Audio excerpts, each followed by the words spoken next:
去检查是吧？副局长，哎，副局长，哎，师傅，老远就听你喊什么呀？没事儿，练习怎么当副局长。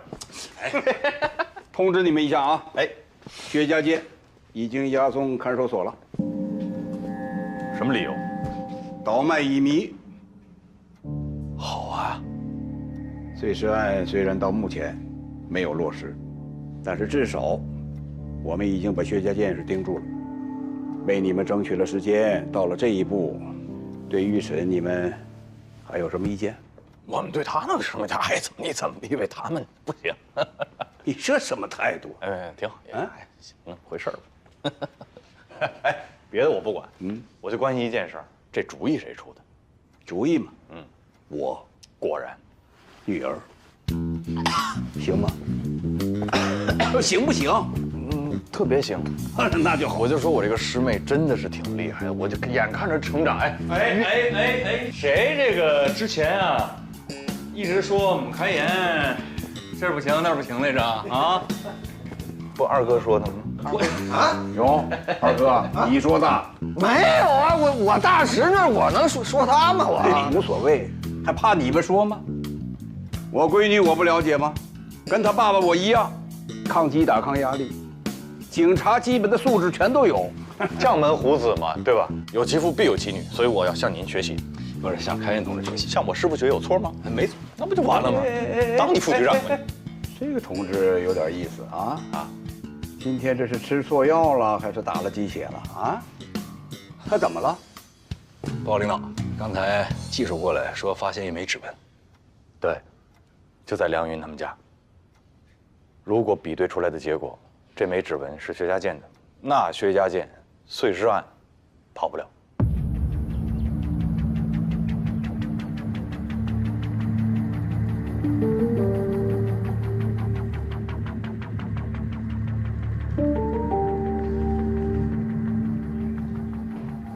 好，省厅报告到了。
会不会是送检的把指纹弄错了？你觉得可能吗？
还有这里，10块钱吧。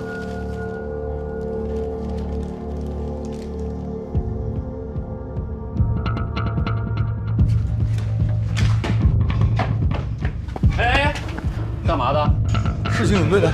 哎呀，等等，干嘛呢？郑姐，没带。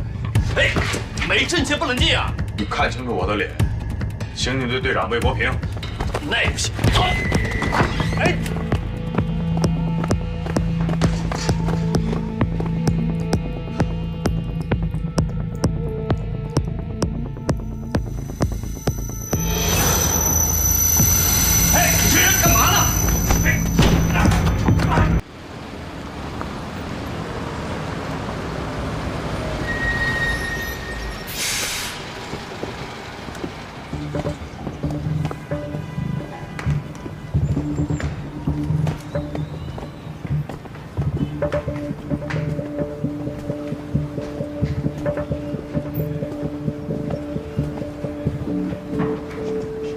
不好意思呀，归队。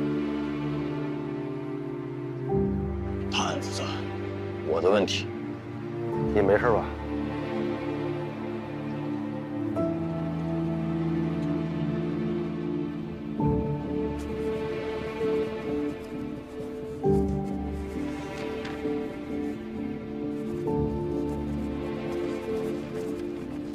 之前指认不实，这次一定要如实回答。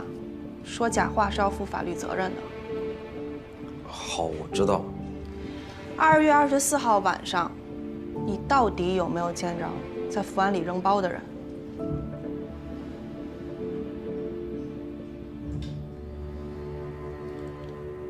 其实那天我只看见一个背影，并没有看到他的正面。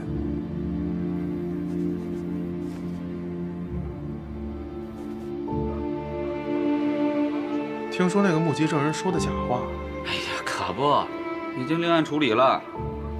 哎，这下功夫全白费了。之前还以为是板上钉钉了呢。主要是魏队想盯，他还想把88案往里并呢。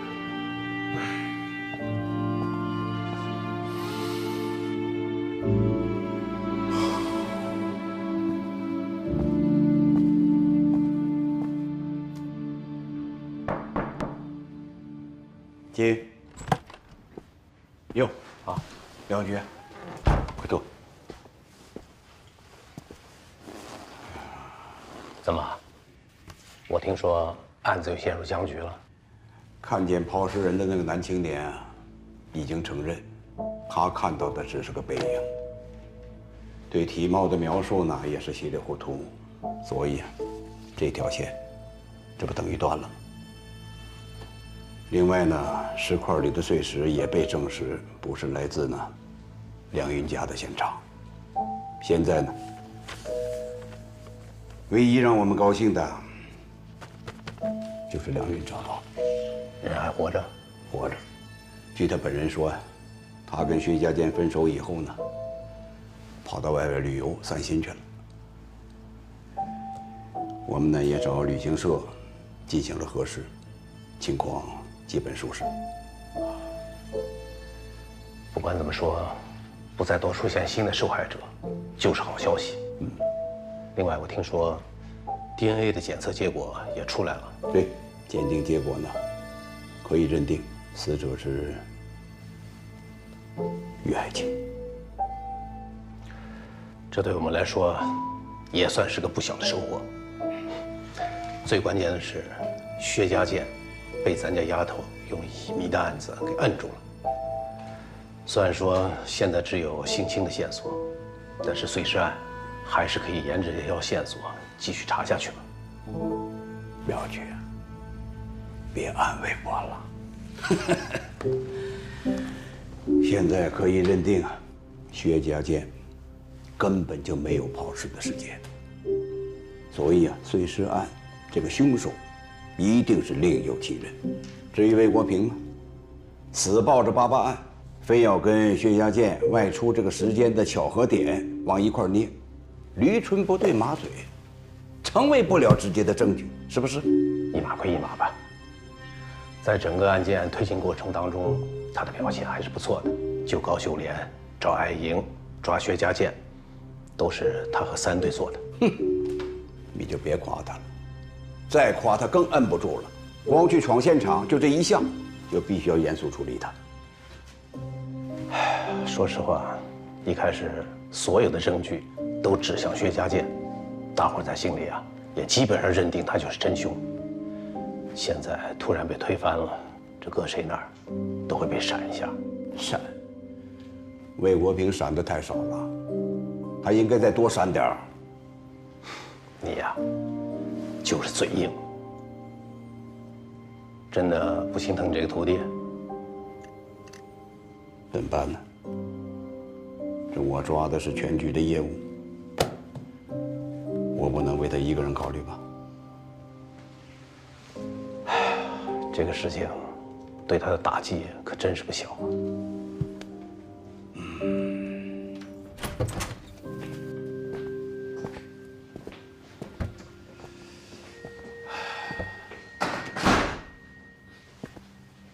坐吧，不说工作，聊聊生活上的事儿。我没生活，我可听说你失眠很严重，一直这样吗？也没有，就这些年的吧，才有的。过去嘛，争强好胜，别人看半晚上书，我就看一宿；别人能站半天，我就站一天。老想比个输赢。那时候体力也好，不睡觉没关系，现在想睡睡不成。你说的这些情况，是在陈山河那件事之后发生的吧？您不是说我们聊生活吗？哎，我现在说的就是你这个人。我这人也没啥可聊的。你是个人才，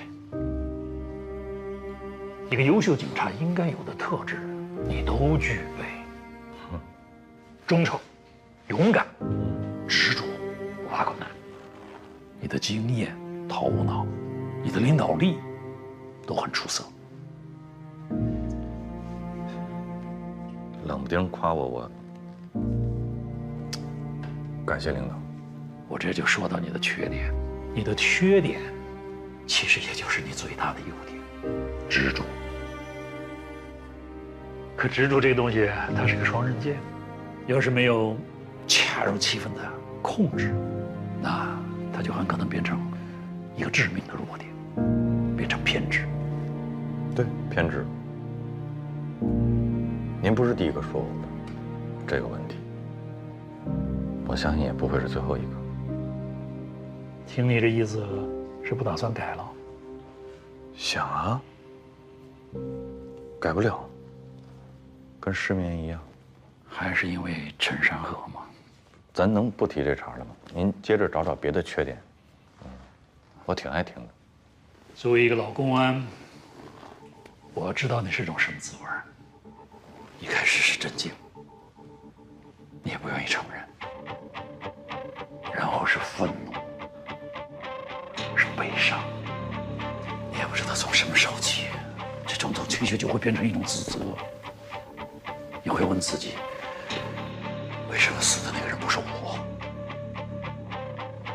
你会觉得活着是一种太沉重的东西，会让你觉得喘不过气来。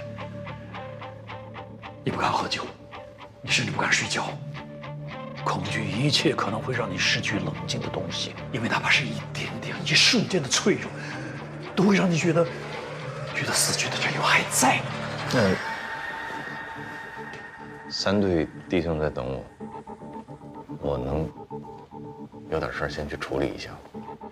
就是这样的压力，它会让你想到，唯一能够逃脱这些困扰的方式就是破案，不顾一切的破案，找到他，抓住他，这样才能让你高位战友。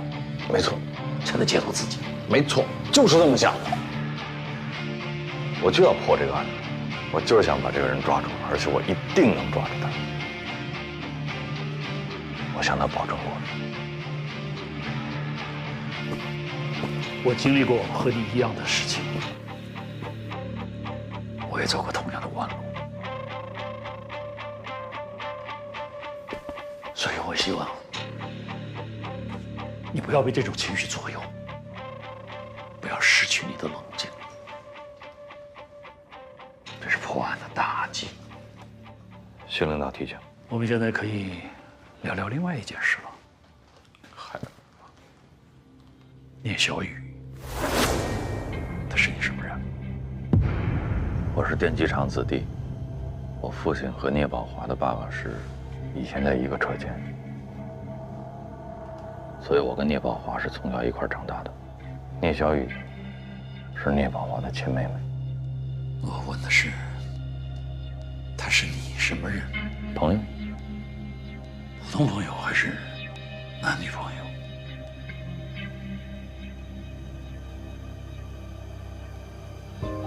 到目前为止，都是普通朋友。刑警队长和重点人物的妹妹可以交朋友？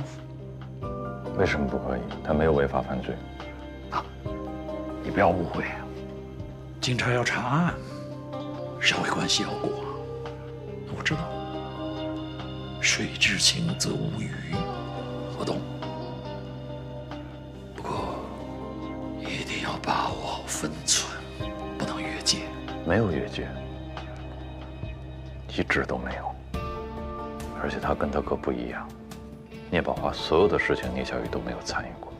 这我相信，但这里边的关系毕竟还是很敏感。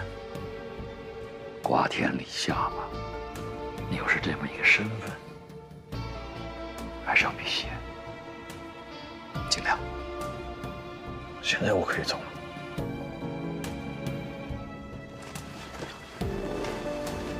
人都是有情感的，这太天经地义了，因此很多人经常都忘了法不容情。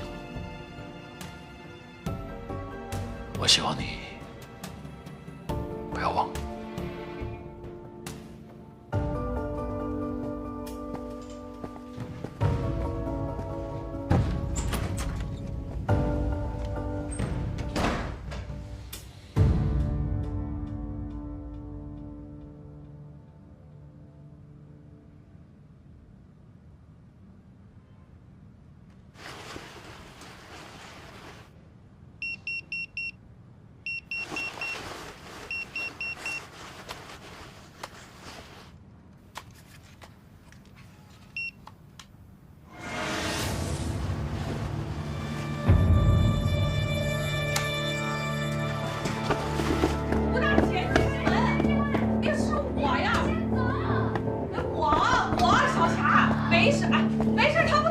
站上！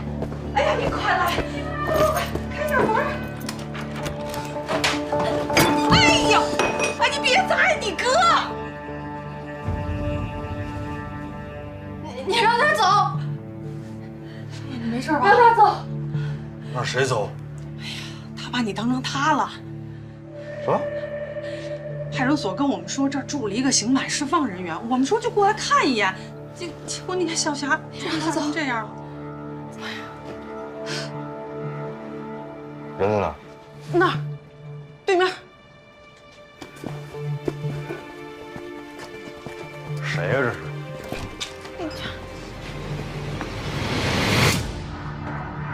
我。他叫王德发。我太知道他叫王德发了。你怎么出来了？你来这儿干嘛？这话说的，我出狱了，只要不违法，我干什么不行？谁告诉你的？谁让你找我妹妹来的？我只是跟她打个招呼，以后这不就对门住着吗？你住这儿啊？你没家呀你？我是没家，坐牢第3年，我妈就死了，所以我把老房子卖了，我重新找个地儿住不行吗？这是租的房子是吧？应该是，之前都没见过。咱俩不废话啊！我通知你，今天你马上你从这儿搬走，有多远搬多远，你听明白了吗？你别吓唬我，我现在懂法了。作为合法公民，我选择住哪儿是我的权利和自由。你妹妹哭也好，闹也好，在我没有侵害她之前，我不需要承担任何法律责任。她怎么想，跟我没关系。哎呀！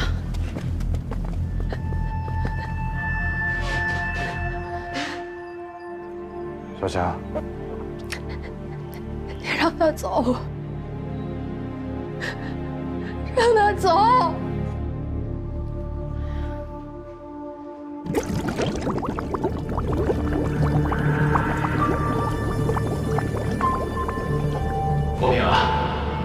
凶手有什么特征没有啊？好像是个左撇子。还有什么？天太黑，我没看清。你要是觉得有什么不舒服的话，咱们随时都可以停下来，等你好一点，咱们再开始啊。你问吧。当天晚上，你和陈山河同志在堆料场巡逻的时候是怎么分开的？堆料场是分类存放的，地方不大，但是死角很多。也是想节省时间吧，所以我们就商量着说要分开走，在最西面汇合。那抵达现场的时候都看见什么了？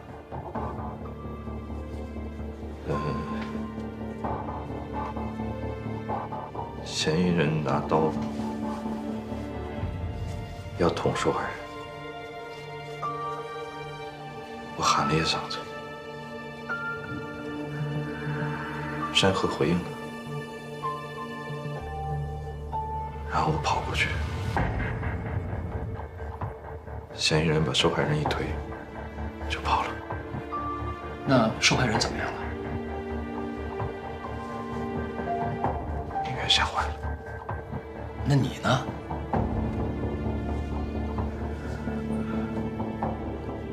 我放下受害人，我就去追嫌疑人。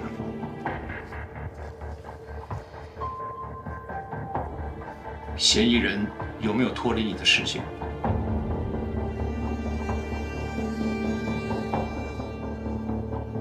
也就是说，你比陈山河同志距离嫌疑人更近，那你为什么晚到了？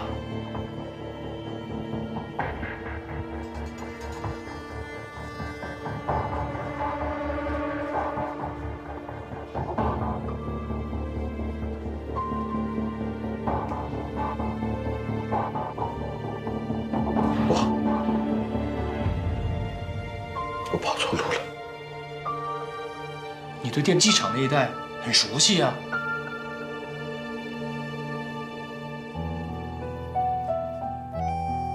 刘国明，鉴于你在这次行动当中的表现，区党委决定给你申报3等功。我不要。你听我说，我们呢也理解你的想法，但是荣誉除了表彰你本人之外，更是对公安战线其他同志的鞭策和鼓舞，也是对流言蜚语最后的回应，明白吗？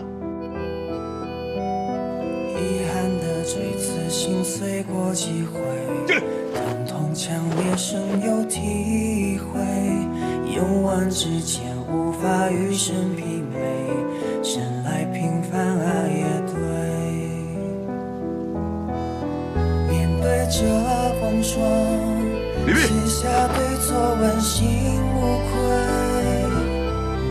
面对着困难，仿佛问我是谁。面对着希望，不甘于平凡不能美。嘿，他是谁？为什么让我哥一个人去抓坏人？你跑哪儿去了？你们不是一块儿出去的吗？胆小鬼，是你害死我哥的！你胡说什么呀？昨天的作废，悲喜交加，尝尽人间百味，谁不想一世荣归？从警就有牺牲的可能，这怎么能怪你呢？强烈深有体会，勇往直前无法与生媲美，生来平凡啊也对。面对着风霜，写下对错问心无愧。面对着困难，仿佛问我是谁。面对着希望，不甘于平凡不能美。嘿，他是谁？相弄情缘味。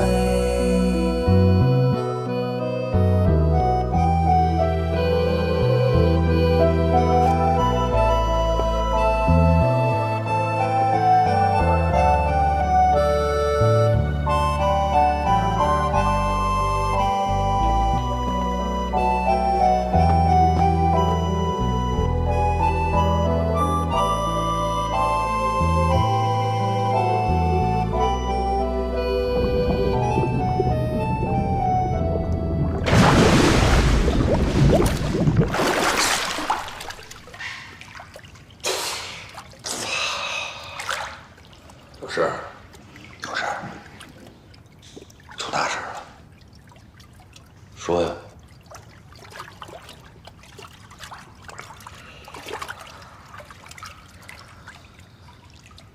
你嫂子让卖肉的给骗了。我跟他说过，我说你买肉就去正经的国营的农贸市场，不听我的，非得在门口那小商小贩们，就为了便宜那几块钱，2斤排骨买回去变成2斤骨排了。为这点事儿，哎，这耳朵呀，这一个劲儿的唠叨，耳朵都起茧了。后来我实在受不了了，我说你怎么着？要不然我跟卫队说一声，我跟国庭说，我说把那卖肉的抓起来。他不说话。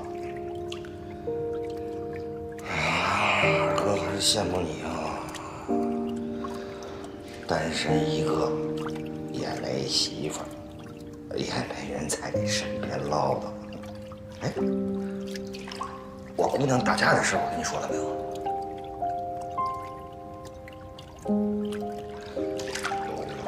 学习有进步，得了学习进步奖。他们班级奖励他一文具盒。结果卖有个臭小子，哎，他同学男的，生气，就把那文具盒故意给他摔了。姑娘不高兴了，上去一巴掌就把那小子呼地上。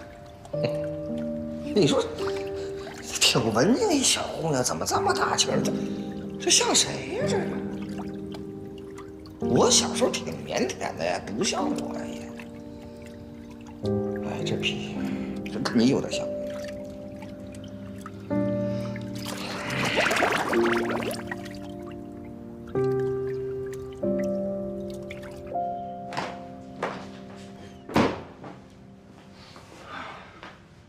这么慢呢？怎么？你又洗澡又穿警服，你相亲去了？卢政委今天讲课，要求大家都得去。啊，你的，听我这，我不去。不说了吗？要求大家都得去。政委任命的时候咱就没去啊，顶头上司讲课再不去，那不好啊。哎，你不说你一上课就打瞌睡吗？你就当去休息去了啊。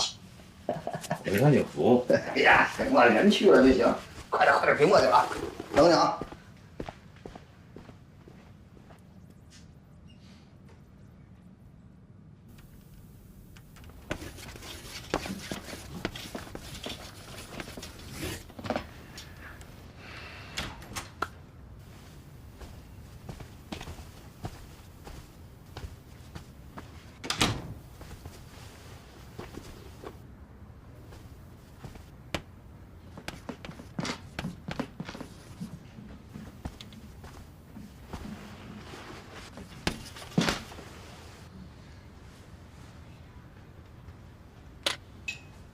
大家怎么看？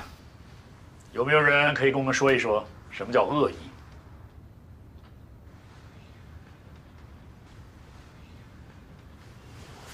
韦教授，我们在工作中常见的有故意，比如故意伤害，这是刑法里的罪名。另外还有蓄意，一般是形容犯罪分子在实施犯罪之前有准备、有预谋。但是您说的这个恶意，在正式的条文中好像没用过。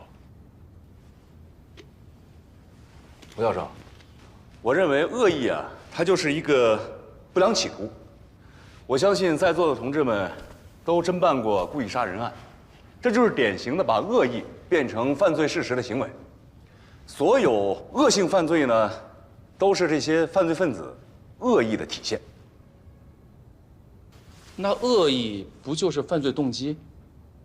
这不一样吧？犯罪动机是客观原因，恶意呢，它应该是态度或者是取向，只有这二者结合在一起，才能够驱使犯罪。说得好。还有吗？刚才几位说的这个恶意，主要都是针对犯罪分子的。可你们想过没有？我们在办案过程中，也可能会有恶意。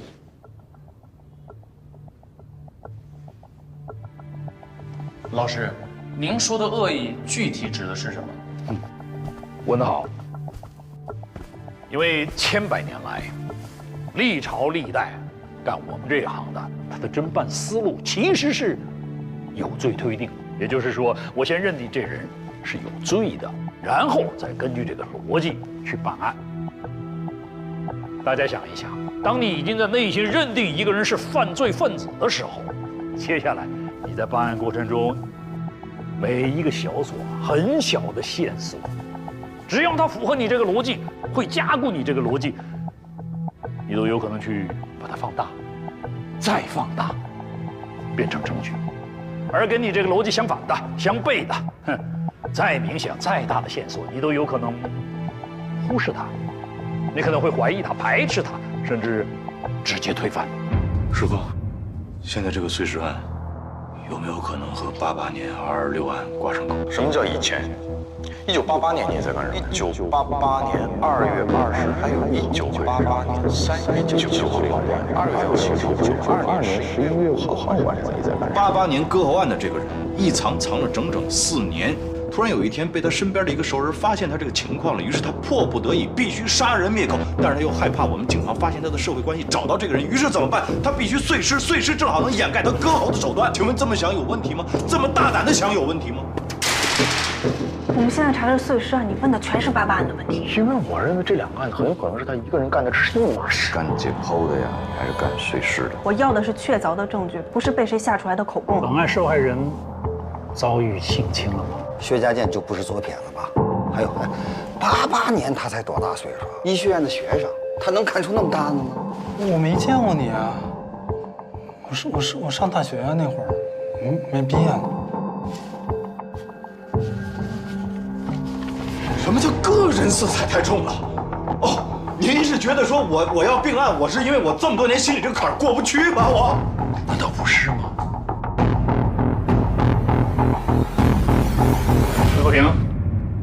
魏国平，到。你怎么看？怎么看我们说的这个恶意？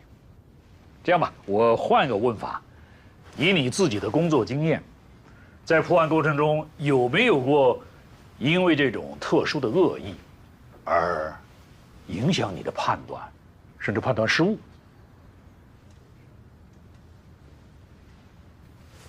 对不起，我没有听清，你是有还是没有？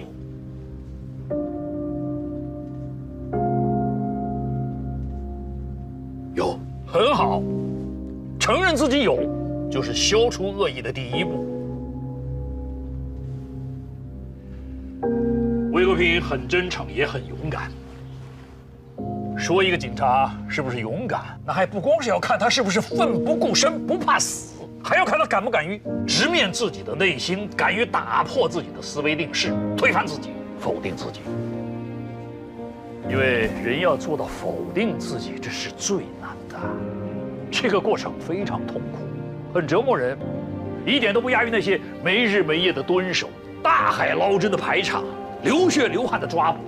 作为警察，这是我们必须完成的一课。你要是做不到这一点，对不起。可能你还不是一个合格的警察，因为我们破案不是为了证明自己是对还是错，而是为了追求真相。为了这个目的，没有什么是不可以推倒重来的，包括那些自己认为是确切无疑的东西。只有你敢推翻它，才有可能更进一步的接近真相，而这才是我们工作的本质。请大家都记住这一点。没有真相，就没有正义。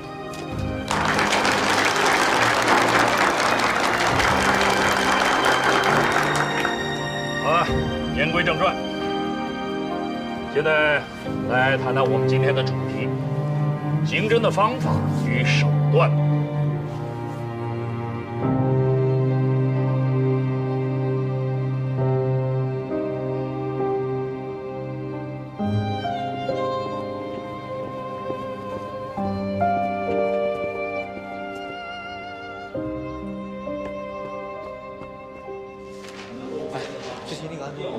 军儿，把薛家健的资料拿过来。好。他的指纹不匹配，假设他有同伙。假设哪有什么假设呢？咱办案不能靠假设吧？假设什么呀？咱们讲究的是证据链，证据链呀！什么呀？证据链这么完整，你去拿什么假设呀？你有证据吗？3对的。头。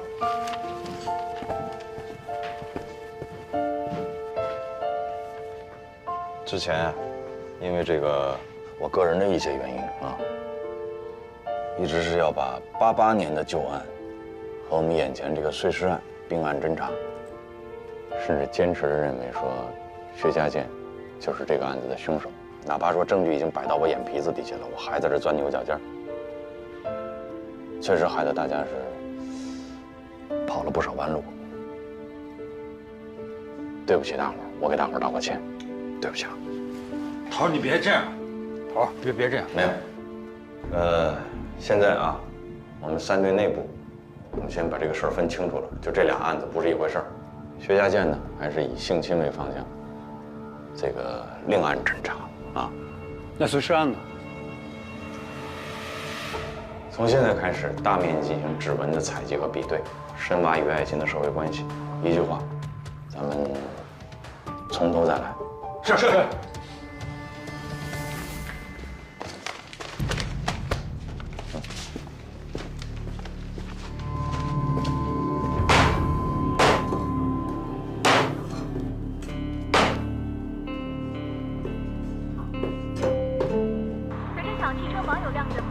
老板，蔬菜来了。哦，来了。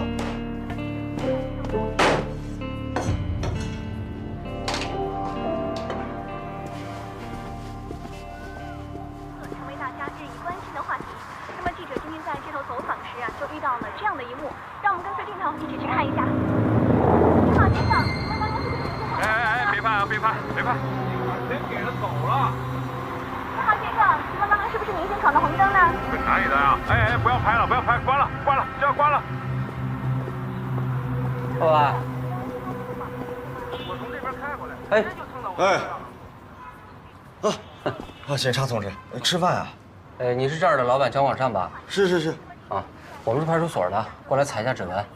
采指纹？你不用紧张啊，这就是我们的一个工作程序，麻烦你配合一下。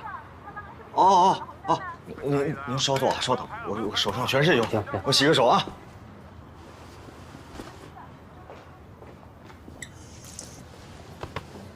近日，全省公安系统的培训活动在我市举行，来自13个地市的刑侦骨干们汇聚宁江，举行为期10天的活动。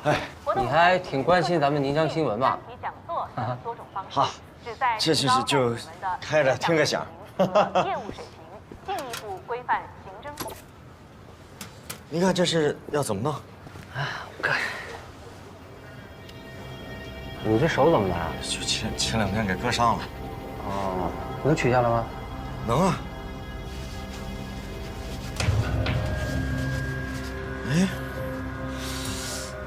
好了，行，你这样先采其他的吧。你记一下啊，右手拇指受伤，反采。好了，是怎么弄啊？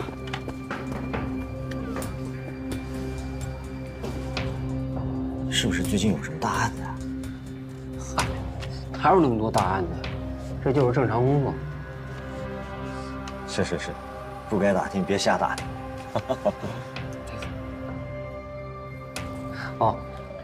记着等那个手伤好了以后到所里来把那个指纹补上，好吧？哦，好，一定。所有人都采啊？啊，每个人都采。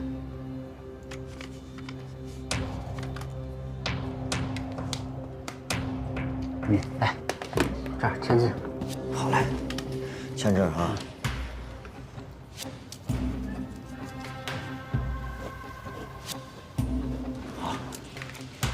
那行，老板，那就没事了啊，你忙吧。好嘞，我走了，好，再见啊。再见。慢走啊。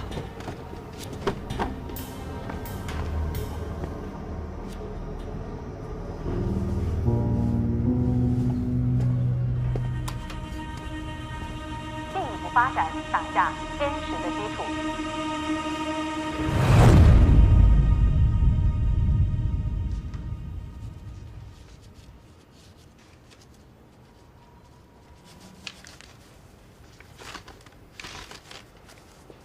回来了啊！给你查过了，那王德发呀，在里面有立功表现，所以提前释放。有什么？立功啊？谁？王德发，救人。监狱我都给你查过了，确有其事，而且这个符合这个减刑的标准。哎，你这不吃啊你？哎呦，这忙活你这事儿都饿坏了我都。那怎么能这么巧的？就是我妹妹住哪儿，她住对门呢。房东我也给你查了啊，按说跟他签合同的是另外一个人，说是什么远房亲戚要来住。这亲戚在哪儿？没找到，外地人，根本就不在宁江。这放多长时间了？这都拖成这样了。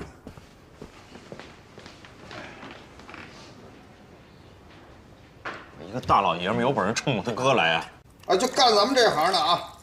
想冲咱们来的人还少吗？你跟他们置气置得过来吗？要我看啊，那给咱妹妹搬个家算了。往哪儿搬？这节骨眼上，你这房子说找就能找着？而我妹妹那腿脚，搬一次家跟要她命似的。也是。哎，要不这样，让她住我那儿去，让你嫂子照顾她。也算了，这姑娘还上学还考试呢。而且小霞现在这2年被社区照顾的还行，一换个环境，给别人添麻烦，她自己心里边也不落忍。也是哈，我这姑娘最近小升初，也挺忙的。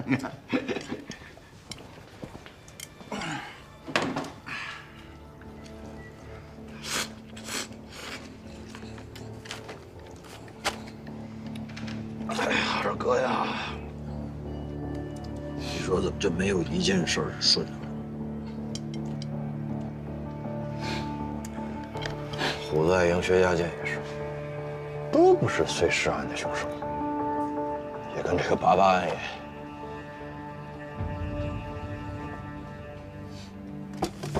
一切打回原点。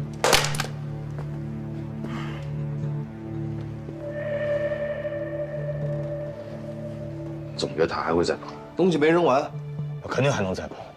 他只要是再跑，咱们就能逮着他。这么想就对了，只要有线索，哎，不愁查不着。那你说问题怎么就能这么巧呢？我说王德发，小霞搬哪儿，他去哪儿，怎么就能这么巧？你绕回来了，你是。哎，你要实在不放心啊。我去跟那辖区片警打个招呼，让他们盯着点，刑满释放人员盯紧点也应该的。假公济私了。行了，这事儿你就听我的啊。行，放心。不是，哎，你怎么就能这么巧呢？我说抛尸那人，哎，为什么我们刚到医学院，他就跑那儿抛尸？为什么薛家健刚用完那间教室，他就扔到那间教室里？你说他是冲着我们呢，还是奔着薛家健呢？这事我也琢磨过。哎，要想做成这件事儿啊，必须得满足2个条件。第一，熟悉薛家健，而且必须了解薛家健的犯罪事实。第二，必须得了解咱们警员的行动。医学院都盘查过了，所有人员全盘查了，没有可疑人员啊。那就说明盘查错了呗，他就不是医学院的人呗。不是医学，但是还得跟薛家健有关系。这个熟悉薛家健，而且陷害他，和他有仇，不是还不是这个薛家健社交圈子里面的人？有这样人吗？二哥，可能我们需要想一想，所有薛家健案件当中涉及的受害人的社会关系的全部信息，可能这是破这个案子的关键。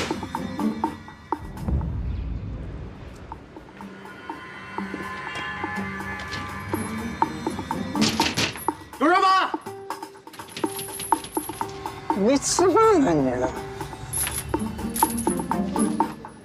里面的人出来一下，有没有人？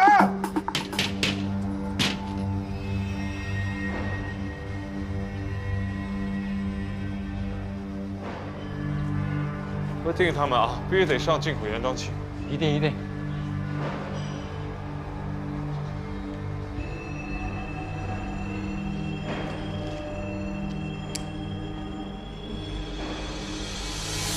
您好，你还记得我吗？你谁呀？咱俩上回见得7、8年前了吧？您想想，那天下雨，晚上。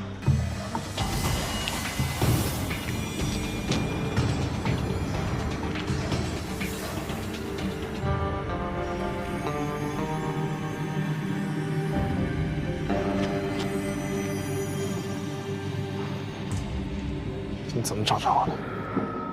你看您还是有钱人，还是这么显年轻，7、8年一点变化都没有。你怎么找着我的？您不是出车祸上电视了吗？我就挨个汽修厂寻了一遍，今儿能找见你，说明咱俩有缘分。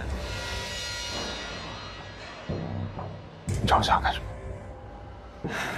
跟您说实话吧，我就是手头有点紧。要钱是吧？我保证就这一回。真是有急用啊！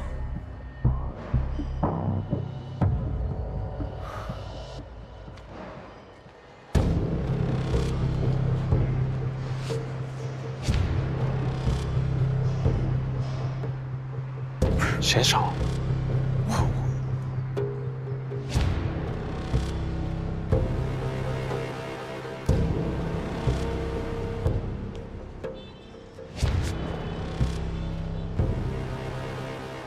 够了吧？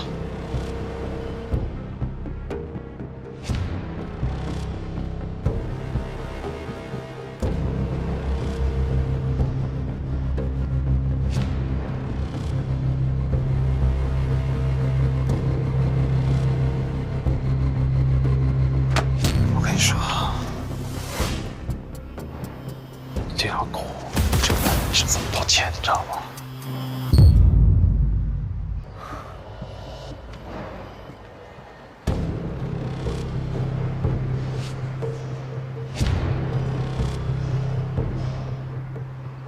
谁少？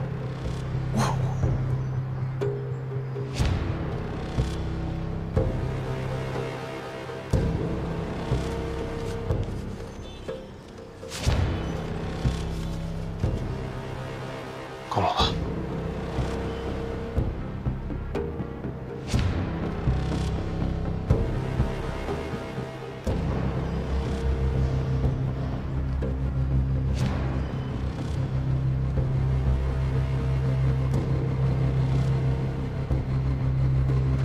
我跟你说，这条狗这本是这么多钱，你知道吗？你刚说什么来着？啊？7、8年前的事，你现在说出去，有人相信你吗？我给你这些钱是因为你刚刚说的“缘分”2个字。我告诉你啊，以后别再让我看到你。你让我看到你的话，我保证让你死得很难看。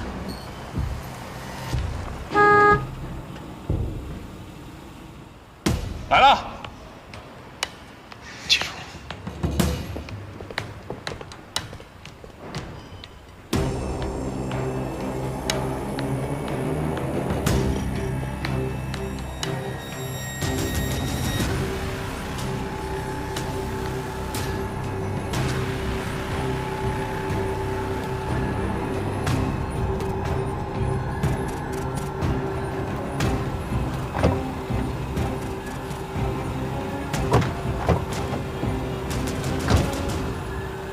那个人谁啊？来个要饭的。你认识啊？不认识。